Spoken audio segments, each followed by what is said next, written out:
Um, Okay, here we are. Welcome everybody to Witch Bitch, where we talk the real tea. Today we have Beverley on the show once more. We've had you on a few times, and every single time is just incredible, great. We walk out of the conversation with so much in our hearts, and just, yeah, I love talking with you. So thank you for coming on again. Thank you, Juliet and Claudia. Lovely to Yeah. be here again. Yeah, so today, um, the topic that we're going to be, starting from is around breaking out of the narrative and all about going against the grain of society and just choosing what's right for you, which I think is sometimes the hardest choice. I mean, Yeah. most of the time, the hardest choice. It can Yeah. be. Yeah. Yeah. What's your experience, Beverly, when it comes to going against, the crowd? It flashes me back to this. I was sitting on a beach with this couple one night, and this guy said, "But you've always stepped outside of the law. You know, you've always stepped outside of what is the norm." Um, so yes, I think I have done no, I know I have done a lot of that in my life. Yeah, I think one of the first things I did was that I married a Maori, and in my family it was like the racism was huge. Right. So that was like the first thing I did at 19. I don't know that it was for my benefit, but Yeah, right. um, but yeah. So all along my life, I have gone against what is queer as the norm. Mm. Um, like I think I did permaculture like way back when it first started showing itself. Um, and but the one thing I've noticed is that when people step out of the norm, what it does, it helps other people to do that too. Yeah. It's like being trailblazers. Yeah. Because I thought, with just going back to permaculture, I thought doing that, I didn't think it had a huge impact. But the little place that I lived, by the time I left, everybody mulched. They had an idea of permaculture. They might have only taken a few bits of it, but so it doesn't matter who you are or what you think you're accomplishing. Just doing one thing against the grain can change the whole trajectory Yeah, it of rubs off. other people's lives. Yeah, Mm. yeah. So it's Mm. been I think you're the life in perfect many person things. to talk about this, Bev. I could be. Yes. Yeah, Oh, it's really hard when you I mean, I say hard. It's not really, but I mean in terms of the human sense, it is hard to do what you want when it's not a moldable idea. Like for me, when I think about my dream job, it's not really a position that exists. Mm. It's nothing that like exists yeah, that I can just go to uni and study or do a TAFE course, like a college course. It's built out of experience Mm.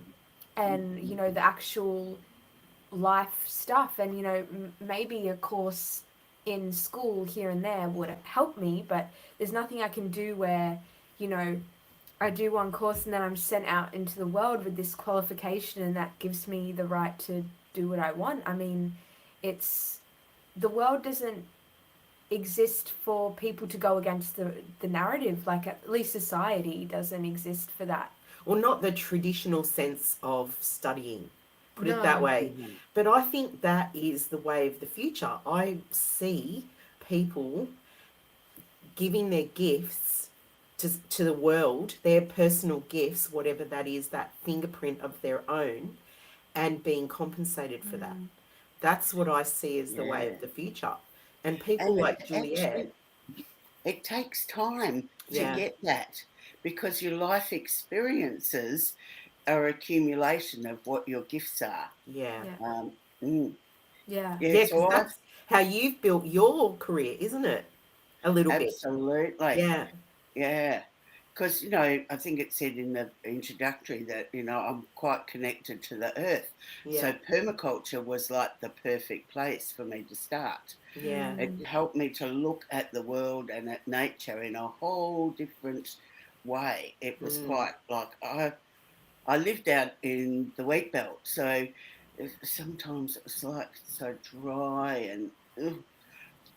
But once I'd done the permaculture course, I could actually see the beauty in all of that. So that Mm. really expanded me. And So then I that went taught on you to, how to use nature in a different way to work yeah, with it rather than yeah, against it. and Yeah. taught me to look at nature in a whole different way. Yeah, Mm. beautiful. And I don't think it was too long after that. So I then did a Bowen course, which uh, I was only the second intake in West Australia. Right. Um, so that was like in 90, I think it might have either been 90 or 92, but, long way back. Um, it feels like that though. Um, so, and Bowen and Reiki I saw went together. So Mm. that was what really, so I had Bowen and nature, but once I did a Reiki course and actually flew my heart open, or blew it open, that, all of these things started to link together. Yeah. Yeah. Mm. So it's Yeah. good. That's incredible. I feel that in my life because, I have so many things that interest me. Like, within a month, I'll find 5 new things to try. Whether it's, I'll give my example for now. Like, I've just started crocheting, and I'm crocheting all these new clothes, and I'm learning how to make my own clothes. But then at the same time, I also want to learn how to read maps and how to be on a part of a crew on a sailboat, because I would love to have that opportunity. And then I also want to learn how to 4-wheel drive, so I can have a 4-wheel drive for my there's so many experiences that I want. I also am interested in archaeology and ancient mysteries and stuff. But it's a matter of trying each of your interests, because they're kind of like bricks to your to what you're building in your life. They're Well, they build your character too. yeah, they build everything Mm. around your life. And even though they may not make sense now to connect them all, I think it's not meant to make sense why I'm interested in all these things right Mm. now. I think it makes sense later on in the road when I have all the skills. And I'm like, Yeah. oh, that's why I know how, that's why I learned how to read maps. And that's why I wanted to learn about archaeology. And all my knowledge merges into one to, whatever it is that I want to Yeah. do in the future. And I And think I the think thread that, that's running through all of that right now is that it makes you happy. Yeah, yeah. Mm. Yeah. yeah, And that's no, that's enough. true.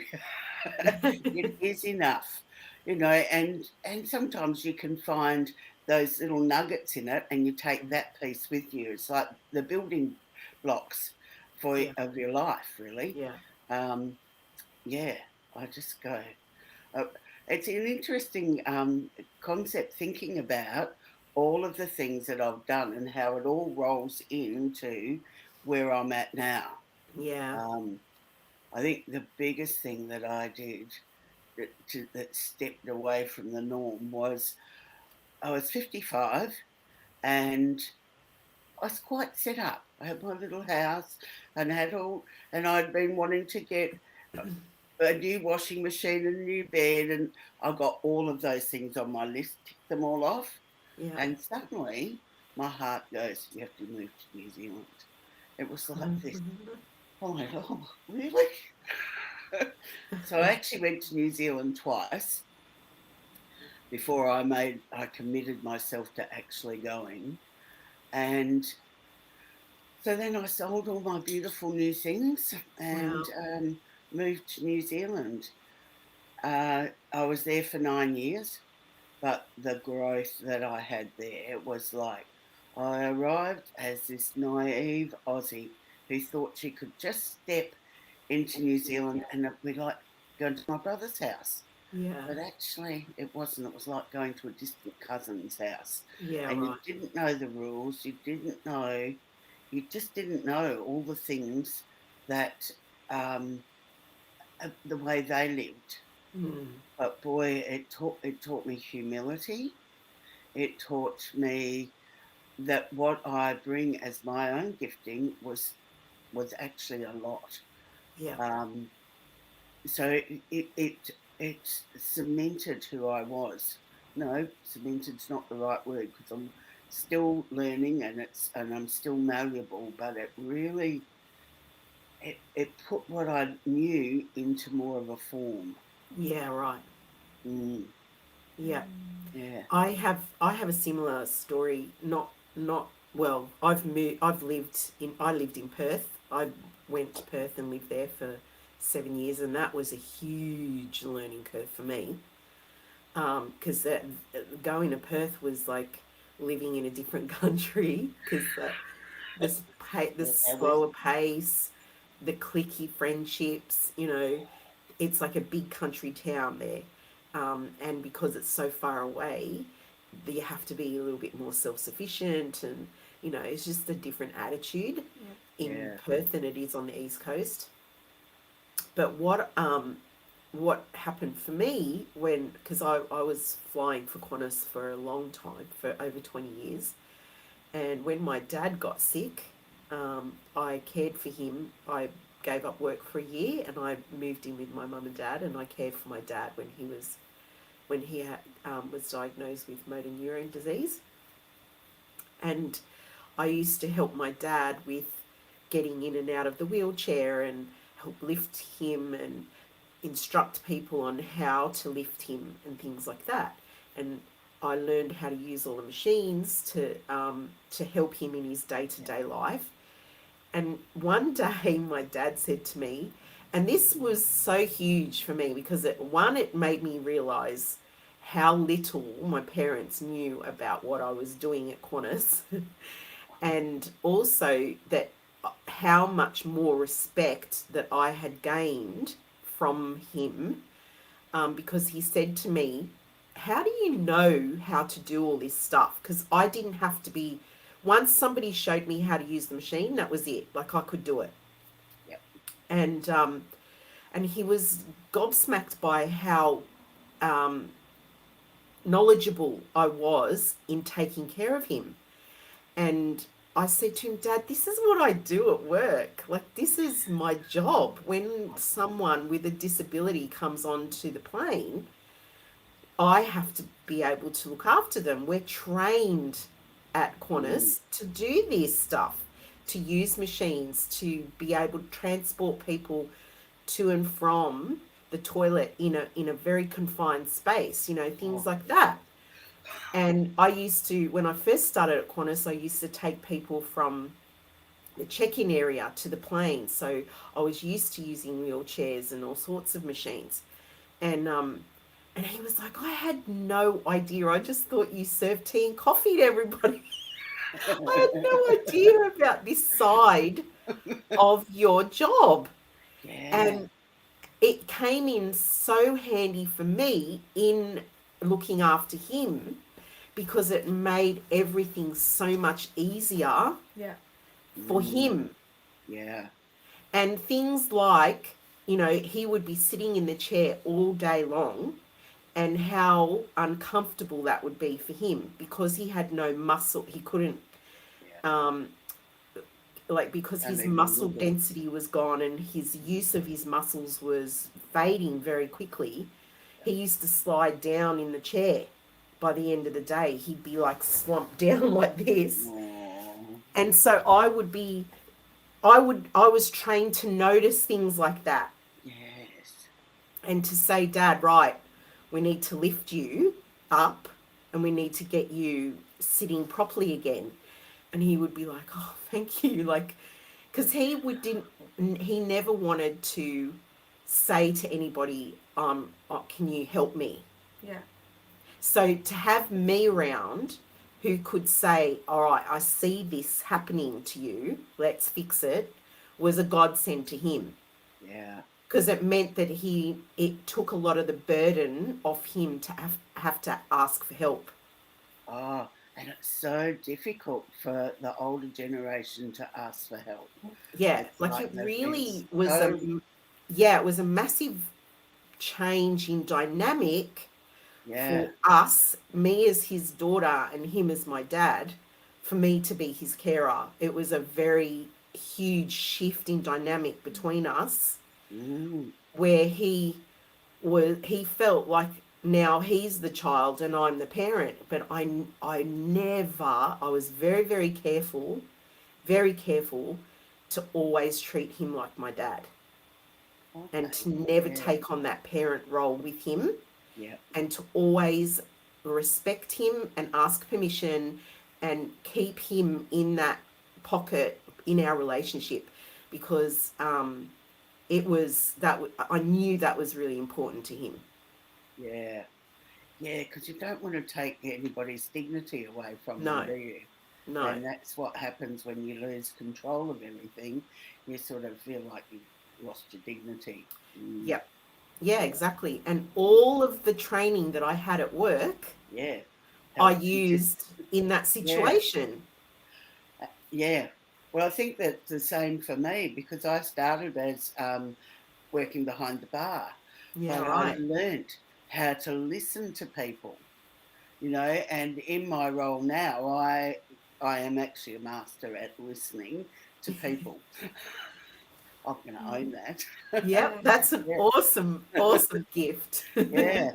So especially when I'm running workshops, there is, you know, and there might be a lot of people in there, and it's like I can hear what they're saying underneath the Yeah, words that are expressed, and yeah, it's like, and I do think it started from working as a barmaid, yeah. Yeah.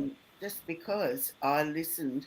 I was the one that the clients used to get in the corner of the bar, and they would be talking in my ear, Yeah, um, and I had to listen to them and watch what else was going on in the world. yeah. Yeah, so I think it was a really good training ground. Mm. And the other way I stepped out of, because I noticed sound healing's quite the norm for, you know, it's everywhere now. Yeah, Um, that was like 97 or 6 something back then. yeah. It That was, I no first, one knew what it was. no, and that's when I first started using crystal bowls. Yeah, right. Mm. Yeah. And it Wow. wasn't until my very expensive, very large, beautiful crystal bowl broke Mm, that I then had to start using my voice because I had found how much access I had to people through sound. So, mm, you know, we've got this story that runs in our head, but when you're listening to someone going through trauma, it's like having sound helps them to get to the bottom of what is really going on because it mm, opens the cells up so that there's it just opens things up. So there's mm. a more direct into what's going on for people. Yeah, I remember hearing you sing for the first time, and it was so deep. The feeling that it gave me was very old. I know it came from somewhere, it touched me like in past lives, and it was so beautiful, and I recognized it. It opened something very familiar inside me, and it just brought me to tears. It was Yeah. so profound. It was beautiful.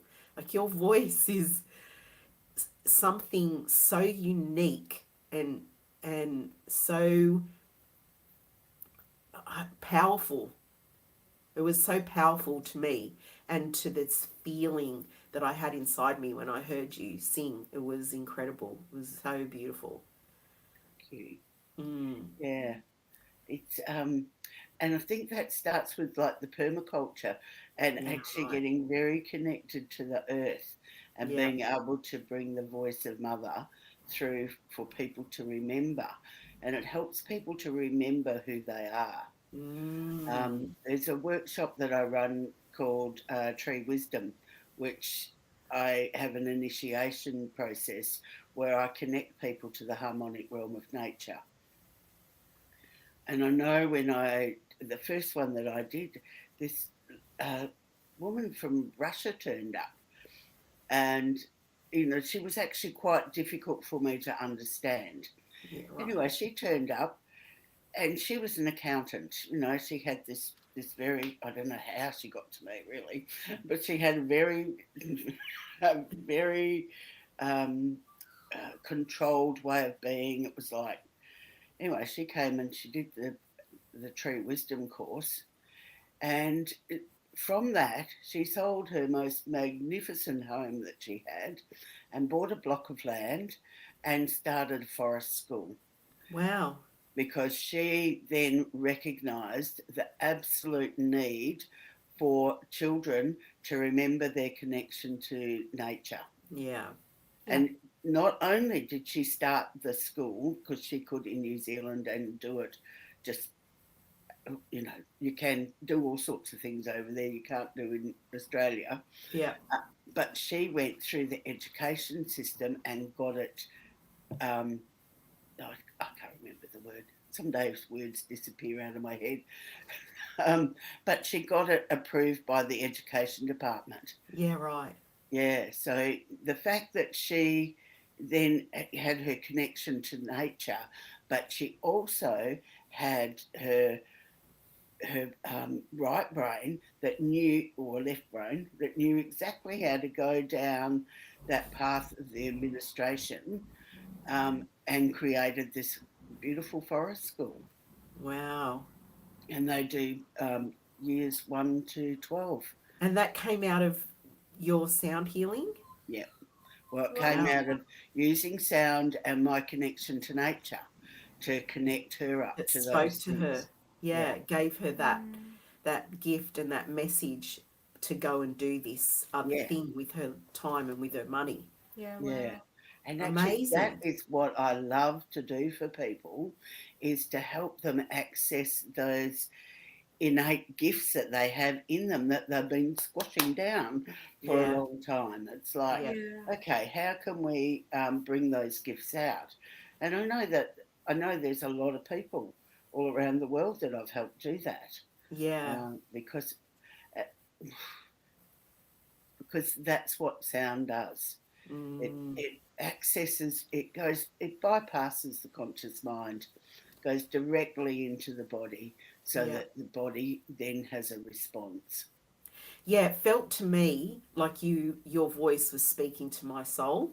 That Mm. was the feeling that I was having. It was not anything that I could explain. Like even now, talking to you about it, words fail, the feeling, because it is a feeling. It's, if I could project that feeling out into this conversation and give you the gift of feeling it also, that is the only way I could explain to anybody how that feeling was for me, because I can't explain it. It was so deep and ancient, and it's part of me. It opened a part of me to myself that I hadn't ever seen before or recognized before. Yeah. And that's why it brought me to tears, because it was like, wow, It that's a sounds like how beautiful I part of was when I myself. had a Reiki initiation. I felt like my heart just exploded. It was like, Yeah, wow.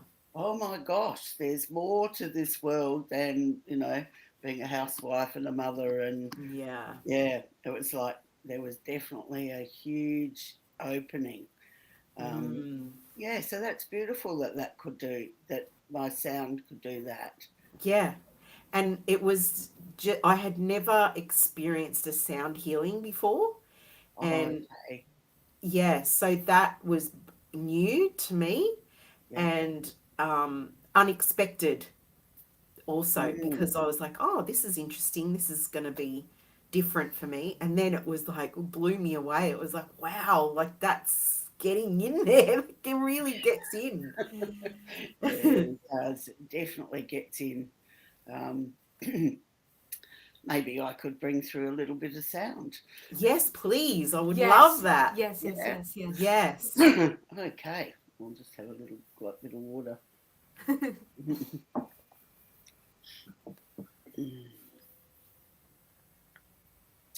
I bought my beautiful Aboriginal sticks. Okay, so I'm just going to get you just to tune in. Just breathe into your body.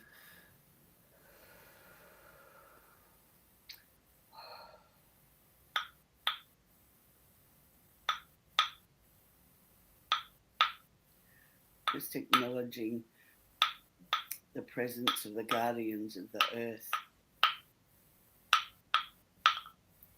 E te koe naka I chi kaiata. E te kia toia chi kaiata I ki tiata. E nei kia poiata I ki ti uiaka I tiata. E lene kia koiata I ki chi kaiata maiata I tuku.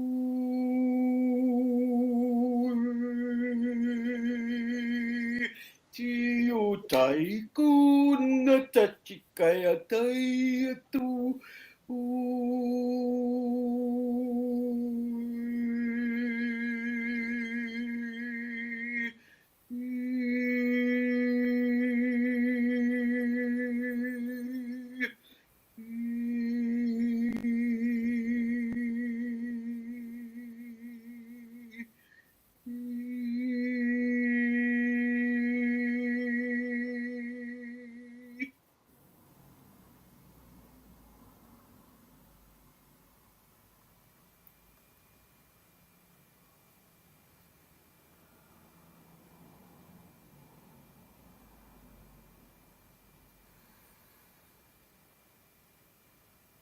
Just coming back to eyes open.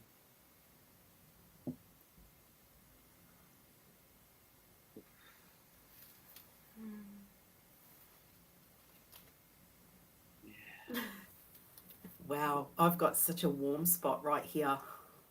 Yeah, it was like the Earth Mother just wants to speak to us all. Mm. And when I bring through the sound, it makes me feel that glow as well. Mm. It's like, and it's such a privilege for me to be able to do that. I was just this ordinary woman that didn't, you know, who had raised children, lived on a farm, and now it's like I have a whole new world, a whole new life. Bev, do you think like being born on the farm and having that early experience in your life helped you find that vibration within? Oh, I'm sure it did. So because I've done a lot of inner work, a lot of past life stuff, and one of the things that I discovered was I had to be born at the Parongarups, which is a mountain range here in Western Australia. I was talking to an Aboriginal elder the other day. She said that it's the oldest range in the world. It's Right. not very tall because it's been blasted down to almost nothing. Yeah. Um, it's still quite a long way up, but it's not a huge range. But that was what I saw in a meditation. I needed to be born at the Parongarups. Yeah. Didn't matter who I was born to. That was the space that I needed to be born into, and and also the Aboriginal lady told me that it is a place for women. It's not a man's place, and you never go there after dark. And where we lived was directly under what they call Castle Rock. We would just like there was the rock and there was us, Yeah. and I spent a lot of time outside playing in the bush, Yeah. and I think that I know I've had many lives as Aboriginal, and I just knew how to navigate the bush. I mean, people go to Australia, God, there's all sorts of creatures that are going to kill you. Yeah. Yeah. I didn't see too many. And if I No. did, they just passed me by. It wasn't any great, no great deal. Yeah. Yeah. Um, so yes, I think it definitely made a lot of sense to me as to why I lived in.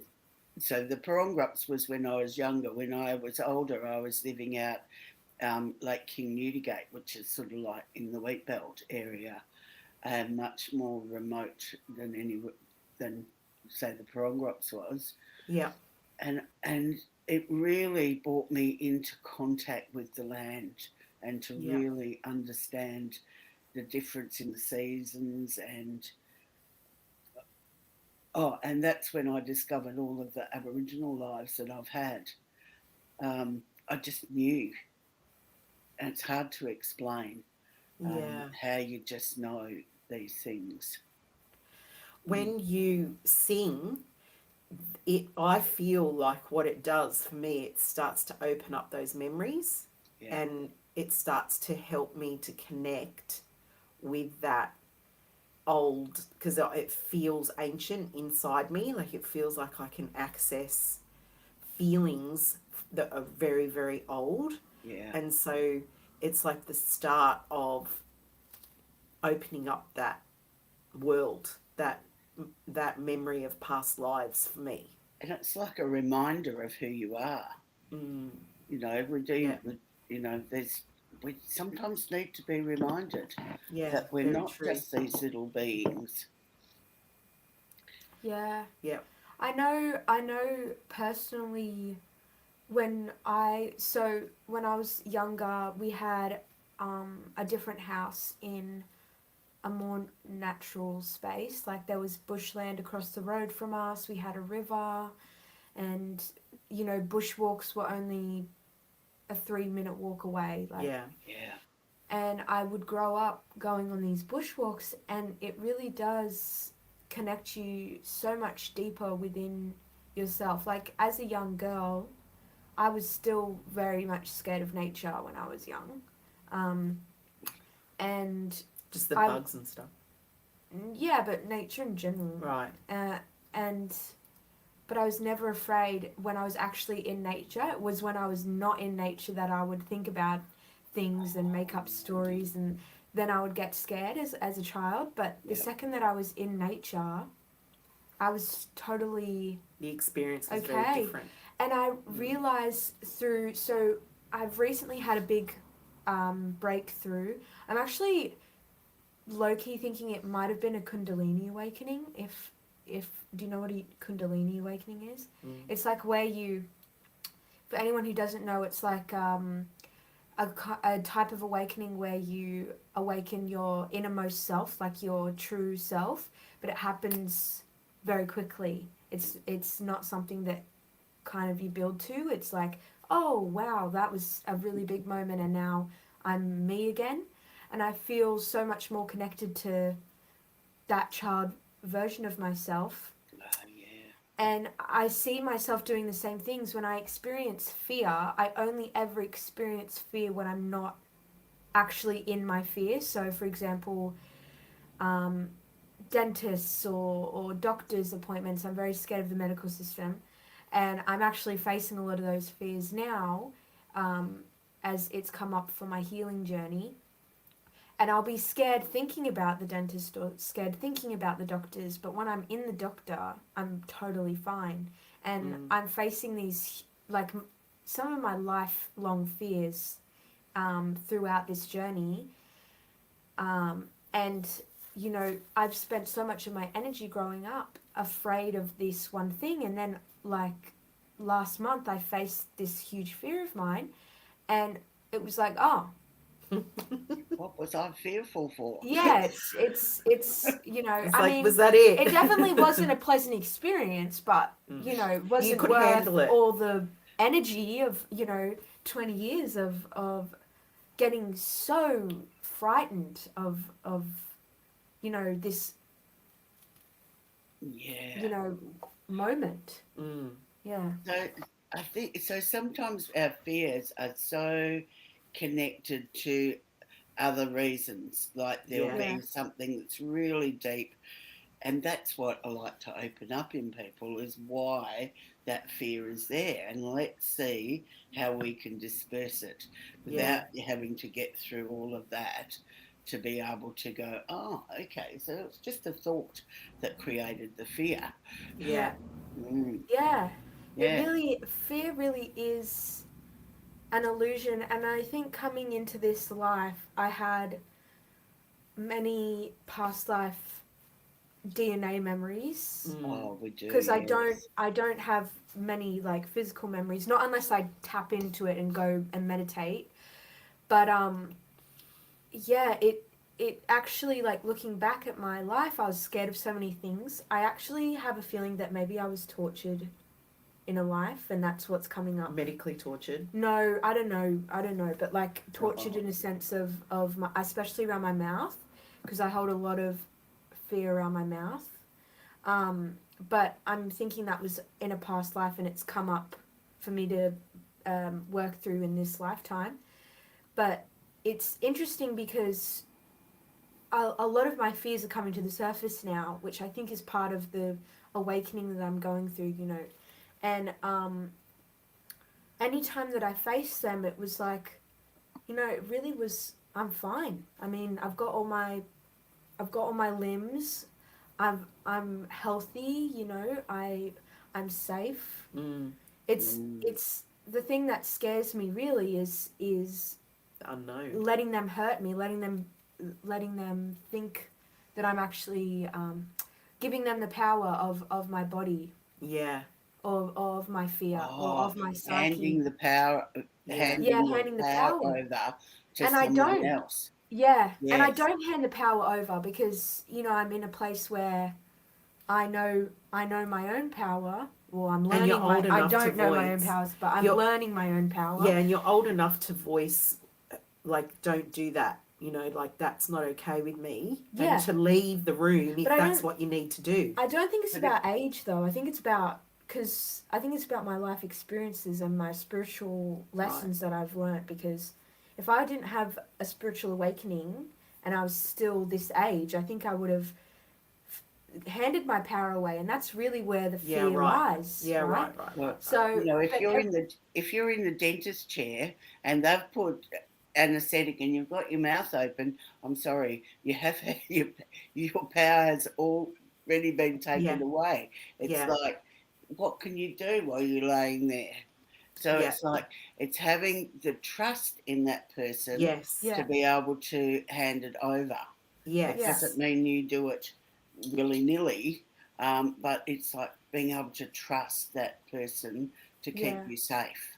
Which maybe I that. think is power in its own sense. I think that's, you know, that's being embodied and making sure that my body is safe with who I choose. It's about Yeah. choosing who I'm with and placing boundaries. Like, I've been in doctor's offices and had to tell the doctor to shut up. And Like, stop talking. Yeah, seriously, to seriously say, stop talking, and then I go to a different doctor, which is something that I wouldn't usually do, Wow, and that's that's pretty that's brave, where the isn't it? fear lies, because it's like trusting myself to say stop.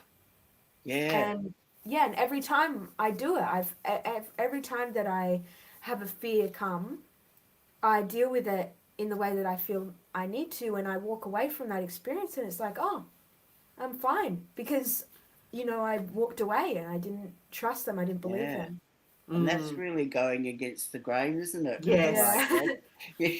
yeah, yeah, what doctor hugely. or what somebody who thinks they have authority over you Yes, goes, oh, really? Um, sh- she's saying no to what I'm offering or whatever that might be. yeah. And So the yeah, Yes. the that's only really, power they have really is Belief. to shame. Well, the only power they have in that circumstance when you've said no, enough, I'm not listening, I don't want to hear that, I'm walking out and I'm going yeah, somewhere else. The only power they have in that moment is to shame you and to say, you know, I know better than you, basically, and if you don't follow my advice, something bad's going to happen to you, which is basically what she experienced with this one doctor. oh, And when you go, well, actually, um, you know, you have no power here. This is my body. It's my choice, and I can leave if I want to. Yeah. Um, then at the end of the day, there's nothing they can do. It's like an empty threat. Yeah. And I think that's something in particular that happens in the narrative nowadays. Yeah, Whether it's very common now. a lot in the medical scientific community as well is around, you know, the qualification that you have, and that qualification means that you're, you know the truth, and you can state anything, and what you state is above anyone who doesn't have that qualification. And this is what I say to people who may be going through something similar to me, is that your qualification is your body. I mean, Yes. you know, Absolutely. yeah, you know your Yeah. body, and the doctor does not know your body. And I think it's really difficult, and it is really scary, I know, because I had this happen. A doctor will say something really confronting and try and say something about your body that To they scare think, you. to scare you, or for whatever reason, maybe they think it's true, maybe they're trying to help you in some warped way, but you know your body, and that's your qualification, and that is a million times more Uh, truthful than anything that they could say. one of my teachers, one of her favourite things was, your body holds all memory of all Yeah. time and never lies. Yeah. Yes. And it's like trusting the body and knowing what's happening in your own body, Yeah. Yes. being present to your body, because most people want to escape their body. I was just going to say, that's the thought that came to me, Bev, exactly at the same time as you. That in the way we're raised in society is to leave our body, to disassociate, Yep. because the messages are, you're not skinny enough, you're not the right shape, all the messages that we're getting is that your body is wrong, your body is wrong, your body is wrong. Yeah. And And when we stop, only academics with their piece of paper know the truth. yeah, And Yeah. it's like, yeah, okay. Yeah. Um, so I, I've got a couple of little certificates floating around, but really, I don't have any recognisable qualifications. yeah, But I am very qualified in because I know I've lived these experiences. yeah, Mm, yeah, 100%. Yeah, and I yeah, think that that's really what going against the narrative is Well, that's building. the ultimate, isn't it? That's the ultimate going against the narrative, because when the narrative says you're qualified, then that's a license for others to give their power to you, particularly in the medical industry. yes, Oh, you're yes, qualified. I'm going to believe what you say about this, Yeah. because I yeah. don't know. I never We've went to medical definitely had school. a big narrative around what's best for you, Yeah. Yes. Yeah. and I'm really Yeah, happy that we all which went is against why that we're here narrative. talking about it. Yeah. Yes, and it wasn't very easy for people to do that. It Mm. wasn't easy for people to go against and that Yeah. was Yeah. running around the whole world and like in lockstep. Yes. It's like, really? Yes. Yeah. So to actually stand, those that have stood and gone, no, I want autonomy over myself. Um, like it must have been so difficult for those that have families and a mortgage and all of those things when they got mandated out of their jobs. Yeah. Yes. So it was a really tough thing to stand and go, no, I'm not I doing know that. my husband lost 3 jobs.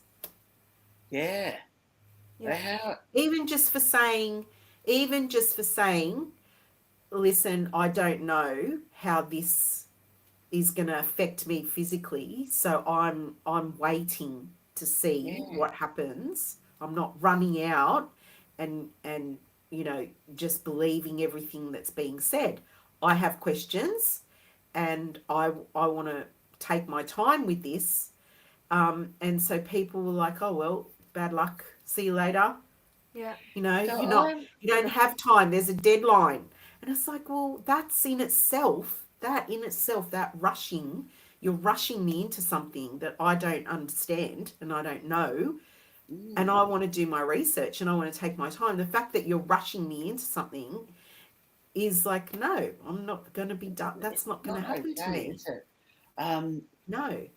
well, the thing that really amazed me about all of this is how companies fell into line.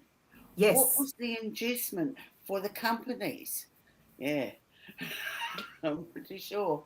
I Yep. have no proof of that, but it's like it's like, Well, it was the threat of this being taken away, the threat yeah, of being shut down, the threat of going, well, you're not implementing these guidelines in your system, so you're not going to get the funding, or when we're not going to allow certain things to come your way. You know what I mean? Like there were pressures, well, definitely pressures.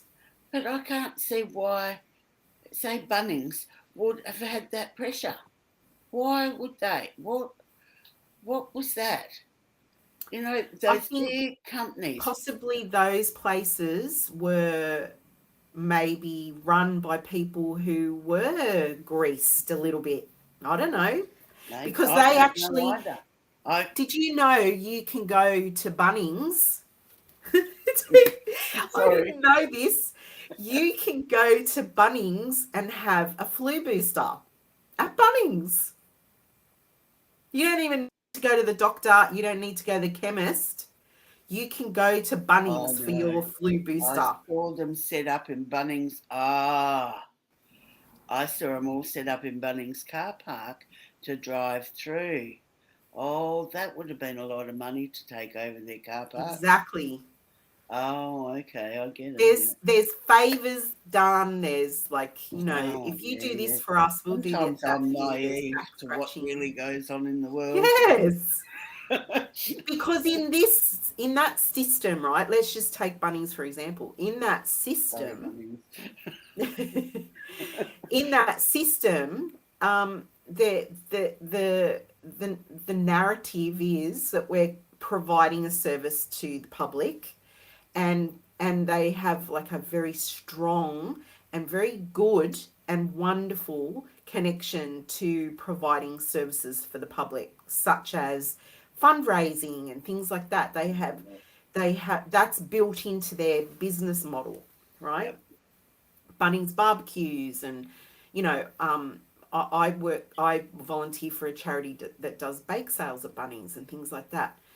And so this type of service to the community runs very closely with their brand. And so as far as the the building and the people that work in the building, there's no question about it. I think it's weird. Yeah. Go to Bunnings to get your booster. I think that's strange, but there's a there it does it's not strange to the business model. It's Yeah. not strange to the people that work there because that's part of how they run their business. It And is that's strange. how I'm sorry, but it is strange. it is. I It is. mean, I think it is. Yeah, I mean, I I was agree. in there. I was in there, and somebody said to me, "Do you want to get a booster?" And I was like, "Really here?" And they're like, "Yeah, it's just over there." And I was like, "No, thanks." And then they looked at me like, "Why? Why wouldn't Why you?" wouldn't you? It's Bunnings. I don't want to get a needle here. If I need something like that, I go to a doctor. well, even No, then, Bunnings you go for plants or Yeah, paint or, gardening supplies. yeah. But it's kind of making it's this Normalising things. mentality. Yes. Mm, It's mm. this mentality of it's easy, it's accessible, you can just do it at Bunnings, like, Oh, yeah. There's Yeah. so much around it. If we unpacked it, we'd be here all day. Yeah, we won't. We might just step out of there. Yeah. Yes, yes. So stepping aside, stepping out of what is the normal narrative been a challenging. It's Yeah, been challenging all my life, really.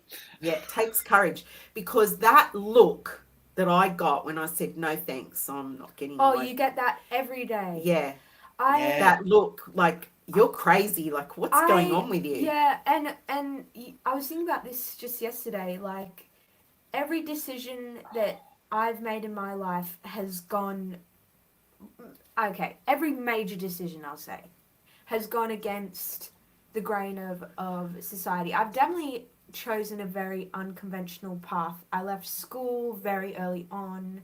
I you know I left when I was 15, and which is really early these days. yeah, I mean, it was all legal, but Yeah, I did yeah. leave at age 15, and then I went into TAFE, and then, which for anyone who's not Australian, it's like a college thing.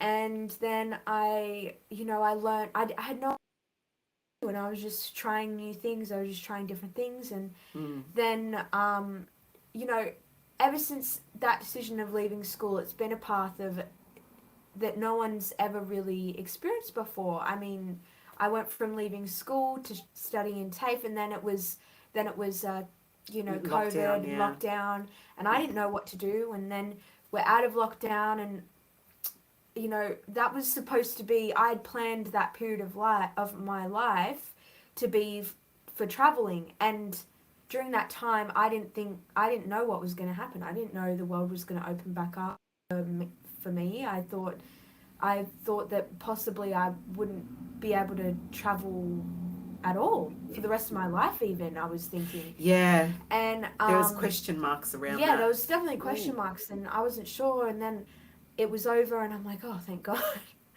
And I decided to go live in Byron, and I lived in the most unconventional way again. Like I was living in a tent in the jungle, like with all these other crazy hippies, and it was fun. And then I've come back to Sydney, and I'm now going against the grain of my spiritual community, where I am following, and like my own spiritual beliefs as well that I've grown, because I'm going through the medical system at the moment, which is really Challenging, challenging. Oh, to say the But least. we you know, actually need both.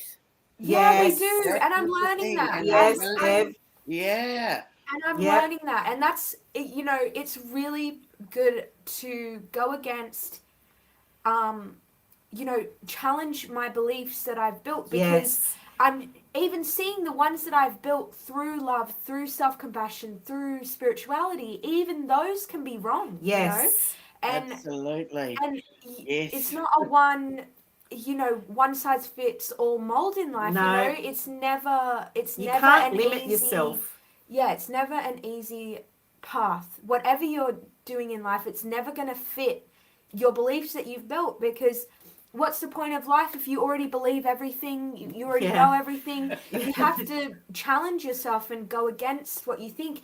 And I must say, it has been the hardest part of my life so far. I know that sounds like an exaggeration, but really it is, because beliefs that I've had in the past, I was a child, they were beliefs that were put on me through school, through, family, Convention, through, yeah. they weren't always my own creation, my own choice Mm. to believe them. They've kind of been stacked on top of me. And then through lockdown, I broke down those beliefs and I built new ones. And now I'm breaking Those ones. beliefs that I built and chose for myself. And that's even harder, because it was like, you have to be forgiving because you were wrong. And it was, Well, not wrong, maybe just didn't have all yeah, the but information. You're growing. it's not about wrong. You can be wrong. It's fine. No, I know, but I think there's no such, personally, I think there's really no such thing as right and wrong. Yeah. It's just that correct at That's the the time. decision I made Yeah. then, and this is the Yes, decision Yeah, and then I yeah. you make grow now. out of that Yeah. Mm. and into Well, something different I'm and new. outgrowing everything and it hurts. I'm having growing pains. Darling, And that is what being young is all about. Yes. yeah, so it's Oh, I'm really sorry. Like, no, you've got it's lots fine. and lots of more things to go through yet. Yeah, I'm really it's terrifying. It's No, it's terrifying. not. That's your mind Yeah, creating the fear. yeah, yeah, but Yeah. it's really And it's like difficult. really coming back into you. This is the best decision for me and my body. Yeah, Yeah. Well, for me, because I am yeah, my body. I am yeah. in my body.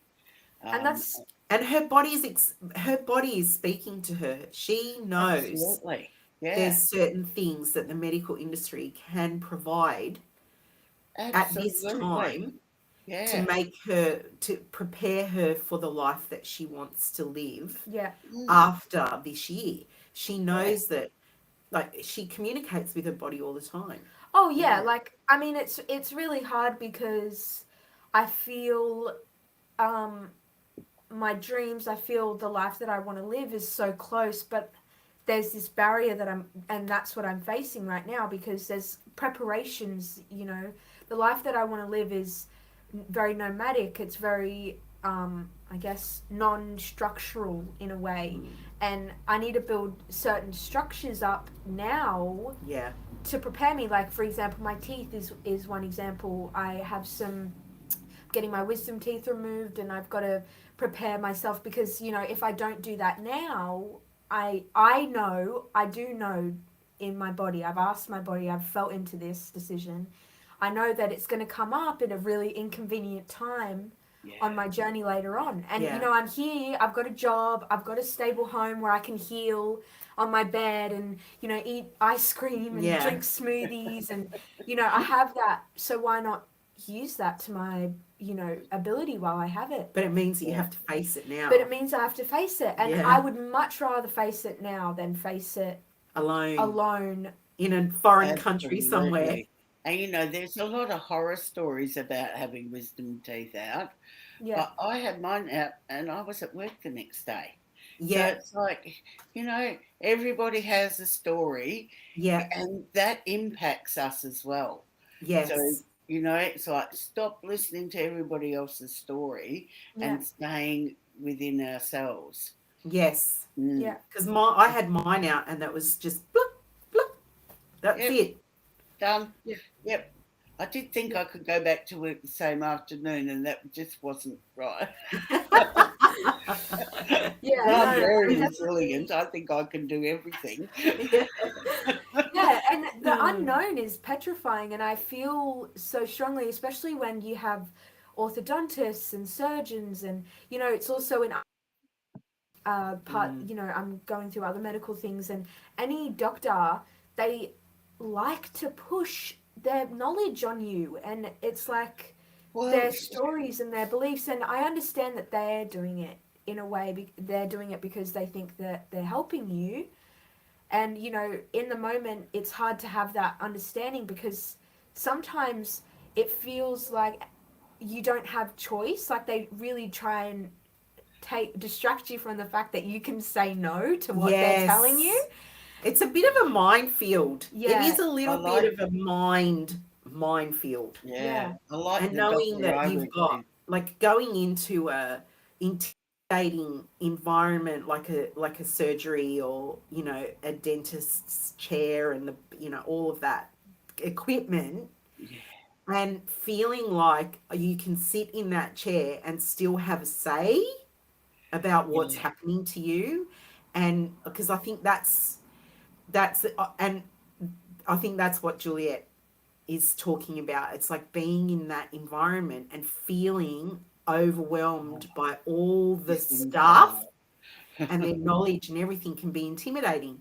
but it's Mm, it's not just that, it's also the fact that it's something ingrained in children in school, like So true.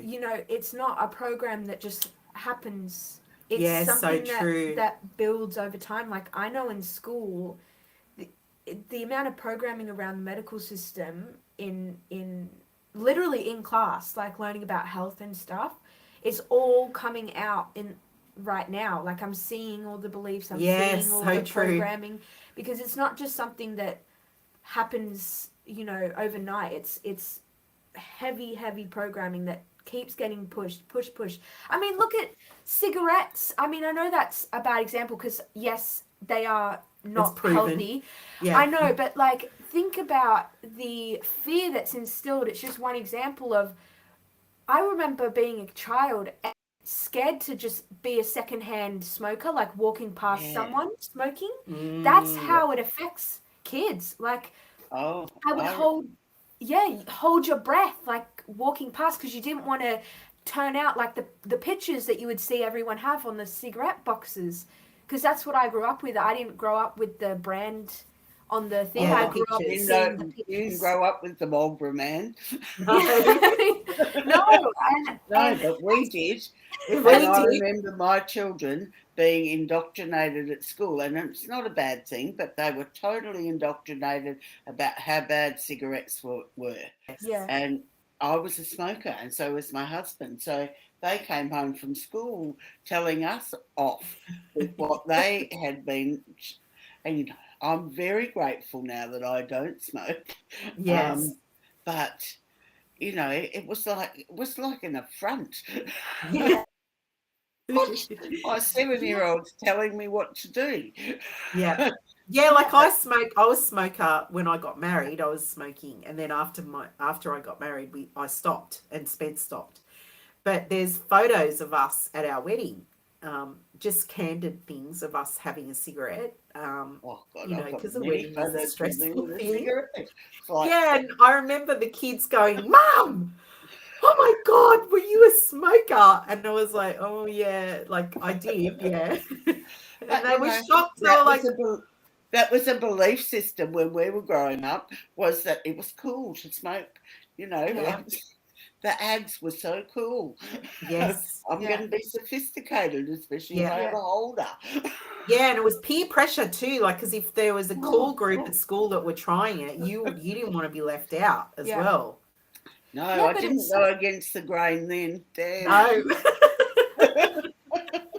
but yeah, that's really like what I mean. Like that's how deep the subliminal pushing goes. I Yeah. mean, Oh, look, to I watch. instill.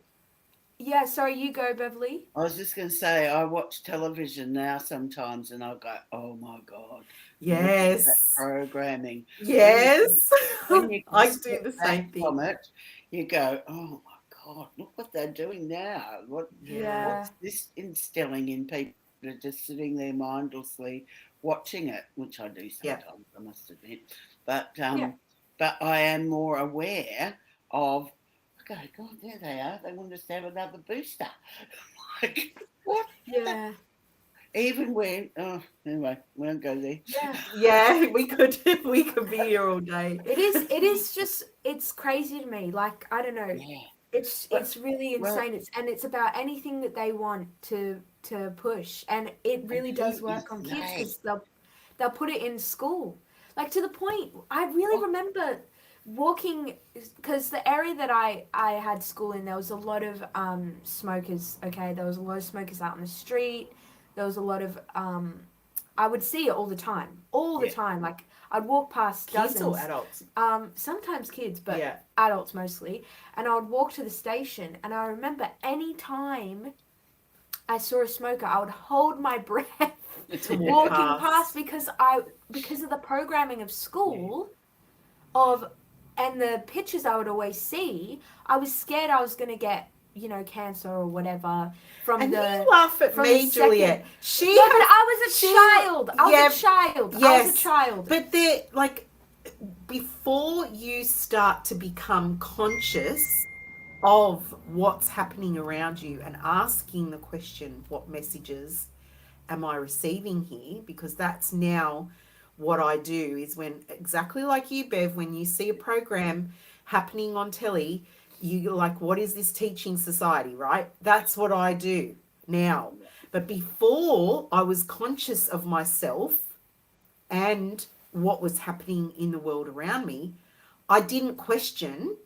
I just No. went along with it. Yeah. And Juliet really loves to point out to me the times when I was really asleep and believing the narrative. 'Cause, yeah. That she was doing it too. Yeah. I was, but also I can list off excuses. You Yeah, can't. You were an adult. okay. I was a child. I was a child.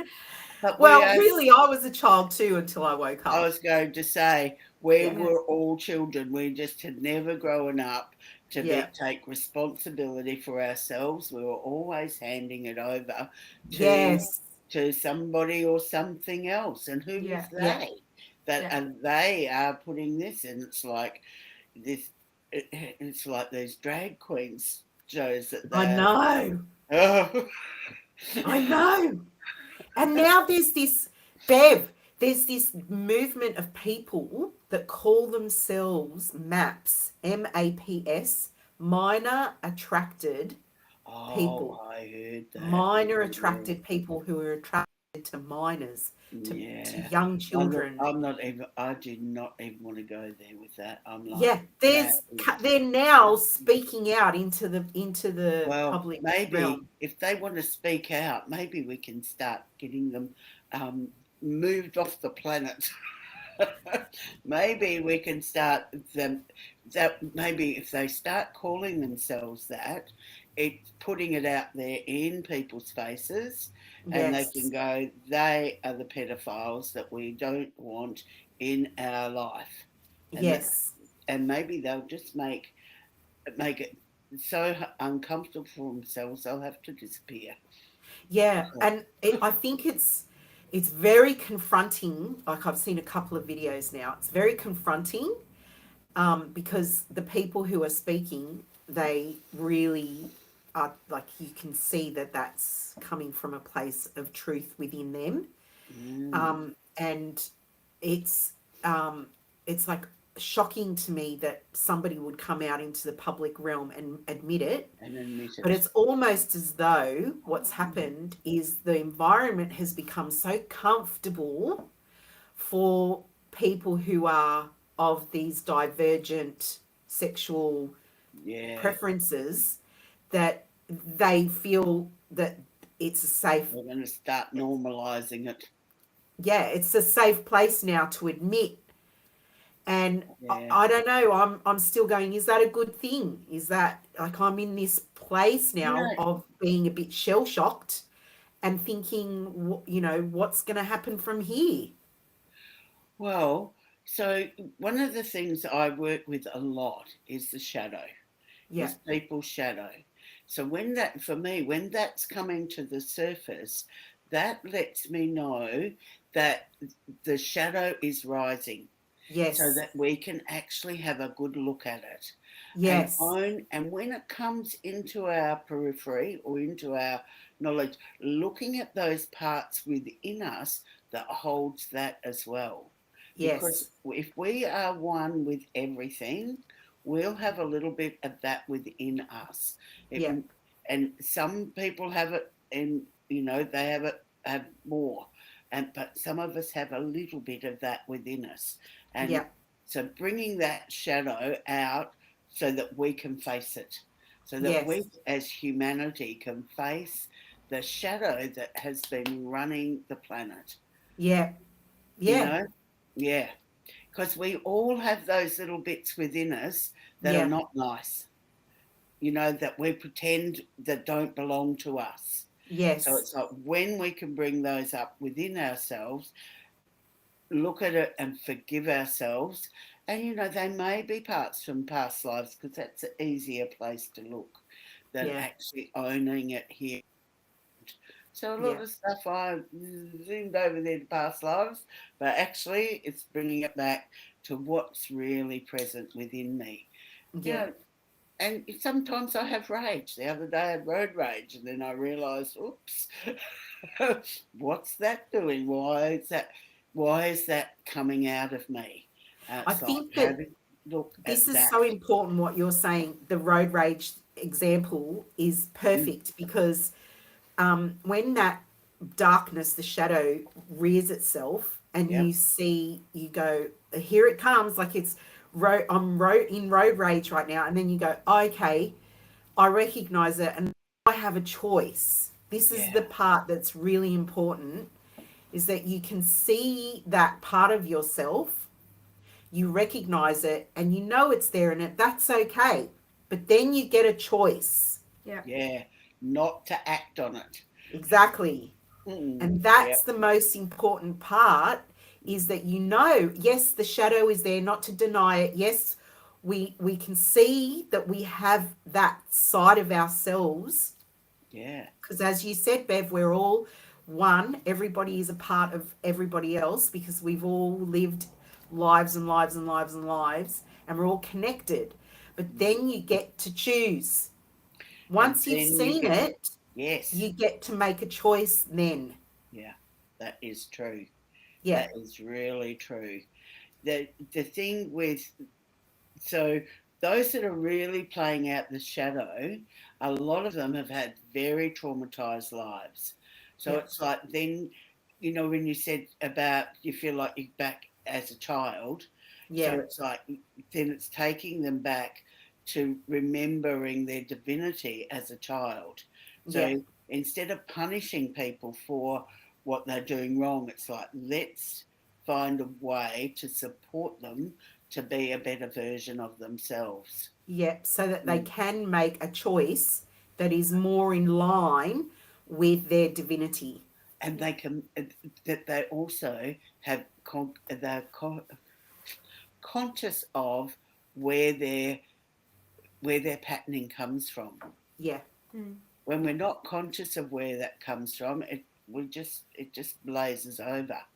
Yeah. In Right. Western Australia, we've had a lot of these young kids rioting in these lockups. Where what are they all doing in prison?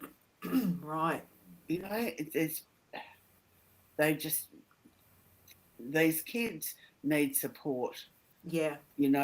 Those that are creating havoc actually need to be nurtured and supported and loved Yeah. because we've Because it's like been a tantrum now. Like it's like you're not listening. I'm not being noticed. I'm not being that's heard. I'm going to chuck a exactly, tanty. Yeah. yeah. I am crying out for love. Yeah. Yeah. And there's so many of us that missed out on being loved as children. Yeah. Yeah. You Yeah. know, So true. I look at my own upbringing. My mother was 18 when she had me. She already had two stepsons as soon as she got married, then Right. me, another four children, and a dead husband. Like, Yeah. Right. she had no capacity to love. There Yeah. was nothing left in her to do that. So it, finding my own love for myself was Yeah. really important. But unless I had role models and teachers that could help me to do that, I'm not quite sure. I probably would have been dead by now, actually. Yeah. Right. Mm. Yeah. I was just very fortunate that there were other parts that could hold me. Yeah.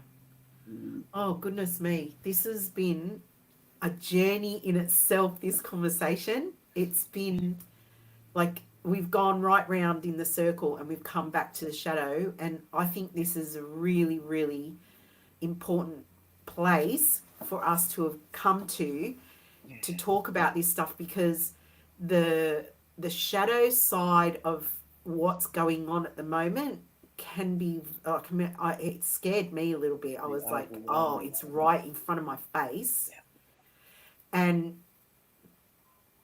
then I kind of like took a step back and went, okay, Claudia, like it is confronting, but there's a way that you can navigate through this without being like a judgmental so and so about it, yeah, so that I can have the capacity and the presence of mind to form a feeling and an opinion about something that I don't really understand in a way that's not going to be explosive and inflammatory and, yeah, you know, fully charged, because this subject is it's very polarizing for people.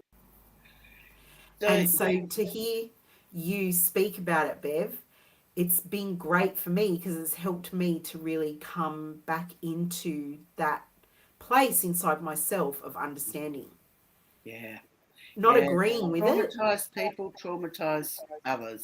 That's Yeah, just how it is. yeah, And also, working with the shadow aspects is my superpower. yeah, I can hold people that have done terrible things. yeah, I can hold them. I can hold a space so yeah, that they can heal that. yeah, Um, and I can help others find their own shadow that they've disconnected. They haven't yeah. had Wendy stitch it back on. So I'm a I bit love like a that. Wendy.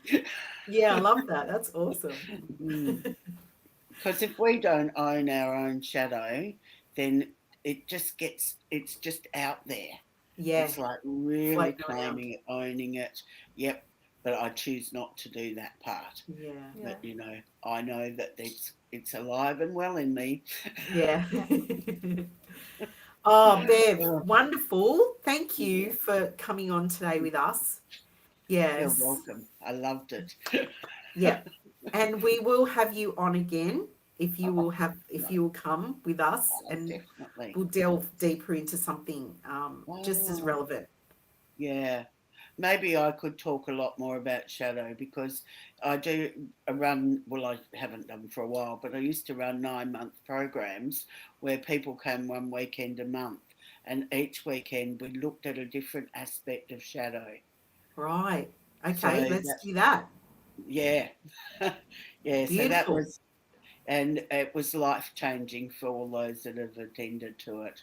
Um, Yes. yeah, And it's a subject that needs to be talked about because it it's like does. it Yeah. it We holds so can't much pretend shame. it's not there. And Mm. we're all connected. So, it's like we clear our own, we work with our own, it helps the collective as well. Yep. Mm. All right. Mwah. Okay.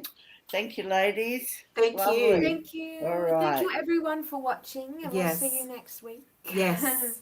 Till next time, Bev. Till next time.